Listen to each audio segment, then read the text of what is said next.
ሰላም ውድና የተከበራችሁ የቻናሌ ቤተሰቦች እንዴት ናችሁ? እኔ ያለው እግዚአብሔር ይመስገን። ሁላችሁም በያላችሁበት የዓለም ዳርቻ ሁሉ የፈጣሪ ሰላም ብዝት ይበልላችሁ። ውድ ቤተሰቦቼ እንዴት ናችሁ? እኔ ያለው እግዚአብሔር ይመስገን ደህና ነኝ። ዛሬ ደግሞ በአዲስ ቪዲዮ መጥቼላችኋለሁ። አዲስ ዩቲዩብን ላይክ፣ ሼር፣ ሰብስክራይብ በማድረግ ቪዲዮውን እስከ መጨረሻው በማየት አብራችሁን ቆዩ። ውድ ቤተሰቦቼ የቻናሌ ቤተሰቦች ዛሬ ወደ እናንተ ይዤላችሁ የመጣሁት ቪዲዮ ምንድን ነው? መግቢያው ላይም እንዳያችሁት በምስል መልኩ እንዳሳየዋችሁ ስለ እሷ ስለማነው ስሟ ትርንጎ ታጠቅ ትባላለች። ስለ እሷ አንዳንድ ነገር እላችኋለሁ። ከዛ በፊት ግን ቪዲዮውን ላይክ አድርጉት። እናንተ ላይክ ስታደርጉት ምንም አትከፍሉበትም። ለእኔ ግን ስለሚጠቅመኝ በቅንነት ላይክ አድርጉት። የሰከንድ ስራ ስለሆነ ማለት ነው። እና ስለ ትርንጎ ታጠቅ አንዳንድ ነገር እላችኋለሁ። ያው እንግዲህ ቅንነት ከራስ ነው የሚጀምረው፣ ወይም ደግሞ አድርጉ ብሎ ማውራት ብቻ ሳይሆን ከራስ ነው የሚጀምረው ብዬ ሼር አድርጌላታለሁ። ዛሬ እንግዲህ ቻናሉ ላይክ አድርጉት። ወደ ቪዲዮ እንመለስ። የቻናሌ ቤተሰቦች እንግዲህ ስለ ትርንጎ ታጠቅ ምንድን ነው የምትይን ካላችሁኝ፣ ትርንጎ ታጠቅ ማለት ከትንሽ ጊዜያት በፊት ወይም ከትንሽ ጊዜ በፊት እንደኛው አረብ ሀገር ተሰዳ ነበር የምትኖርና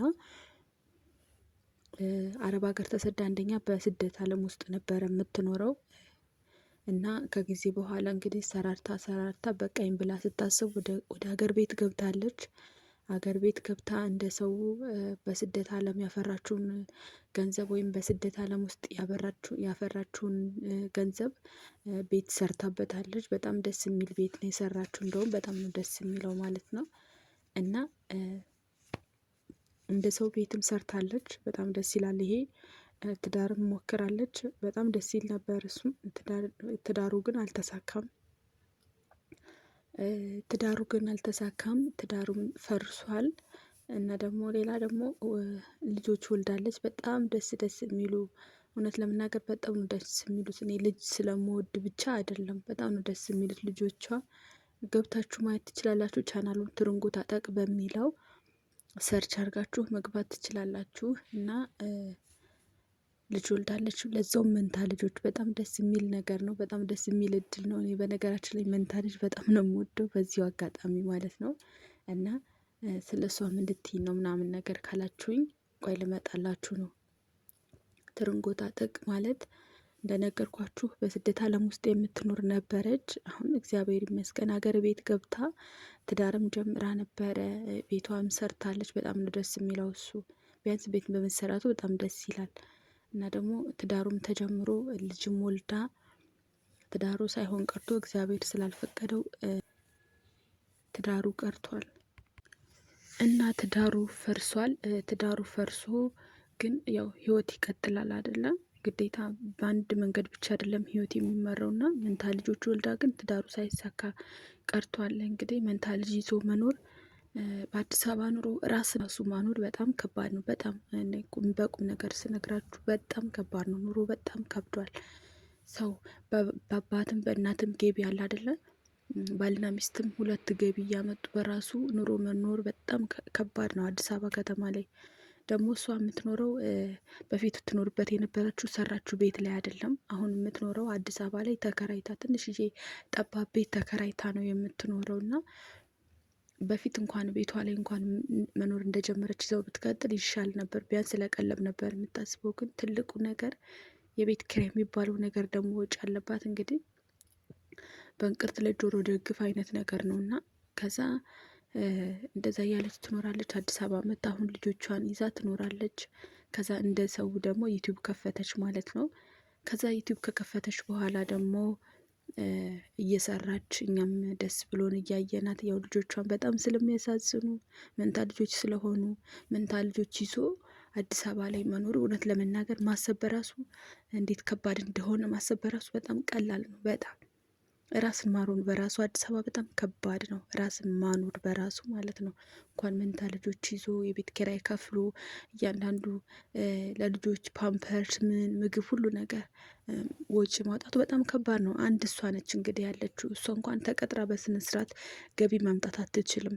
እንደዚህ 2 ልጅ ስለያዘች ማለት ነው። በጣም ነው የምታሳዝነው በነገራችን ላይ እና ገቢ ማምጣት አትችልም። በወር ተቀጣሪ መሆን አትችልም። ምክንያቱም 2 ልጆች ስለያዘች፣ 2 ልጆች ህጻናቶች ናቸው ገና የምታሳድገው።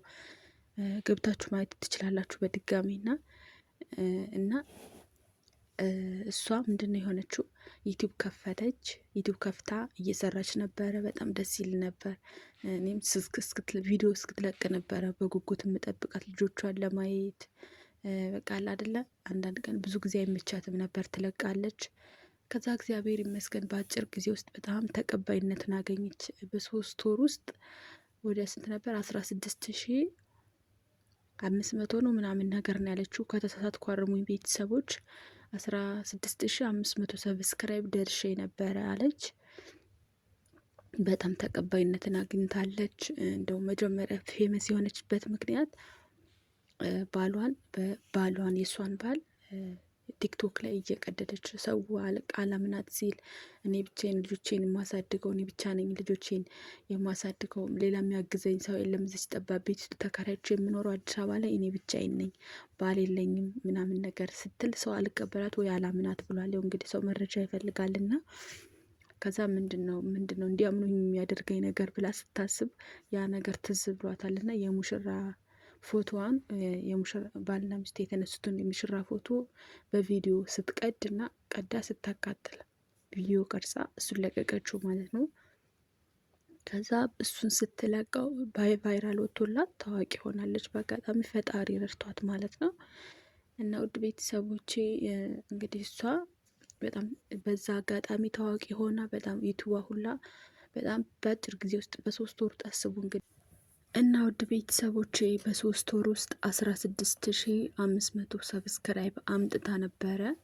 በጣም ደስ የሚል ተቀባይነት አግኝታ ነበር። አስቡት፣ በ3 ወር ውስጥ ነው ያልኩት።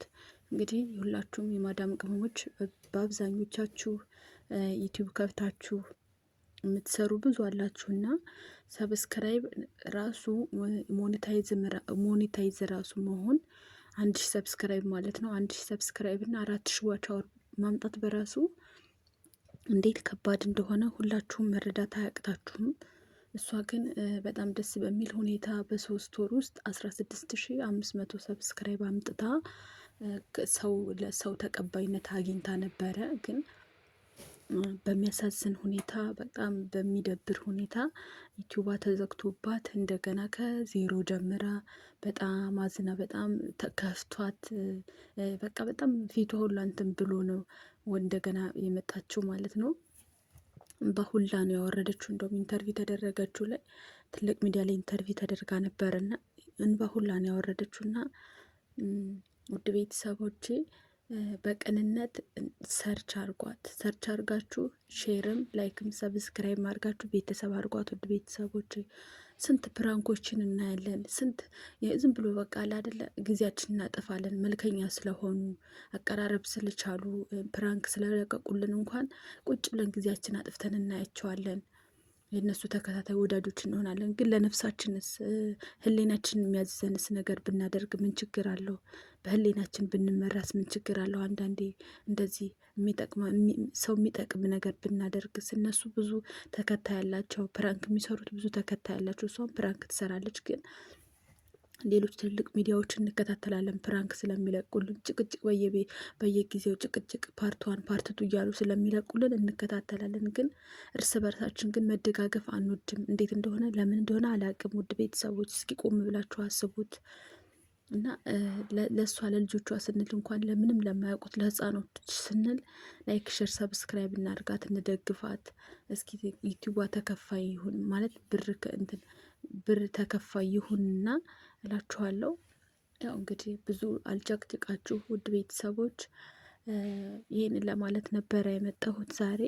እንግዲህ ቅንነት ለራስ ነው፣ ጥሩ መሆን ለራስ ነው። መልሶ ይከፍልናልና ቅን ብንሆን ህሌናችንን እንትን እንላለን። ህሌናችን ያዘዘንን ብናደርግ ለውስጣችንም ሰላም እናገኛለን እና ምንም እናንተ በሰከንድ ላይክ የምታደርጉት ነገር እናንተ ሰብስክራይብ የምታደርጉት ነገር ጥቅም አለው። ያው ላይክ ማድረግ ከዚህ በፊት እንደነገርኳችሁ ላይክ ማድረግ ቪዲዮ ፑሽ እንዲሆን ወይም ደግሞ ያላወቀውን ሰው እንዲያቅ ላላወቀው ሰው ያንን ቪዲዮ ላልደረሰው ሰው እንዲደርስ ነው። ላይክ ስታደርጉት ይስፋፋል፣ ሰዎች ጋር ተደራሽ ይሆናል። ለዛ ነው ላይክ አድርጉት የምንልና ሰብስክራይብ ብታደርጉትና ቤተሰብ ብታደርጓት በጣም ደስ ይለኛል። ውድ ቤተሰቦቼ እንግዲህ ዛሬ የመጣሁበት ቪዲዮ ይሄን ይመስል ነበር። ሁላችሁም በያላችሁበት ሰላም ሁኑልኝ። ባይ ባይ።